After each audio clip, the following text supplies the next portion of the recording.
अभी डेफिनेशन है, कहता है जी, a company in which not less than 50% of the shares are held by federal government और प्रोविंशियल गवर्नमेंट। जो पहली बात की थी, ये तो इस तरह लिखी हुई है जिस तरह मैंने बताया था, आप इसको इस तरह भी अंग्रेजी में लिख सकते हैं, क्या कंपनी हुज 50% और more shares are held by federal government या प्रोविंशियल गवर्नमेंट, वो हमारी पब्लिक कंपनी होती है। या कंपनी जिसके 50% या उससे ज्यादा शेयर फॉरेन गवर्नमेंट के पास हो, वो भी हमारी पब्लिक कंपनी होती है। या ऐसी कंपनी जिसके 50% या उससे ज्यादा शेयर फॉरेन कंपनी के पास हो, और वो फॉरेन कंपनी जो है उसे कौन ओन कर रहा हो, फॉरेन गवर्नमेंट ओन कर रहा हो, ऐसी कंपनी को भी हम क्या कंसीडर करते हैं, पब्लिक कंपनी कंसीडर करते हैं।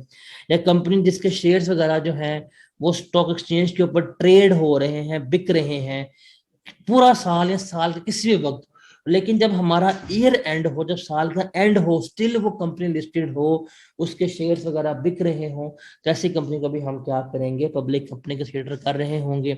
और एंड पे आता है यूनिट ट्रस्ट, जिसके यूनिट्स वगैरह जो होते हैं पब्लिक को अवेलेबल होते हैं, पब्लिक उसको यूटिलाइज कर सकती है, वो इसमें आ रहा होता है। तो ये वाला पॉइंट आपको याद करने की जरूरत नहीं है, ये वाला पॉइंट हो गया, ये वाला पॉइंट हो गया, ये वाला पॉइंट हो गया। ये 3 पॉइंट जो होंगे, इसमें से आपको 5 पेपर में क्वेश्चंस वगैरह मिल रहे होंगे। तो इसको रट्टा नहीं मारना, आपने इसको समझना है। और इसमें से सिनेरियोज वगैरह पेपर में काफी ज्यादा आते हैं, वो हम जाकर डिस्कस करते हैं। तो ये है हमारी पब्लिक कंपनी की डेफिनेशन। तो हमने कहा था कि हमारे पास 3 कंपनीज है, एक पब्लिक कंपनी है, एक प्राइवेट कंपनी है, और एक हमारे पास स्मॉल कंपनी है। तो सबसे मुश्किल डेफिनेशन जो है थी वो थी प्राइवेट कंपनी की, कि क्या a company who is not a public company is known as private company. तो लिख लिया आपने, लेकिन देन आपको बताना पड़ेगा कि पब्लिक कंपनी क्या है। तो पब्लिक कंपनी आपको एक्सप्लेन करनी पड़ेगी। तो पब्लिक कंपनी क्या है, अ कंपनी उस 50%, आप इस तरह ही लिख सकते हैं जिस तरह मैं बोल रहा हूँ, आपको मार्क्स पूरे मिल जाएंगे।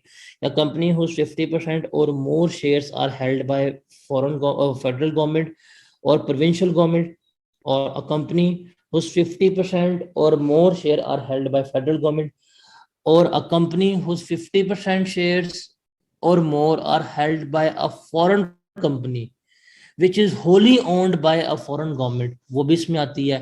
या company whose shares are traded on stock exchange and the company remain listed at year end, वो भी हमारी क्या होगी, वो भी हमारी पब्लिक कंपनी कंसीडर हो रही होगी।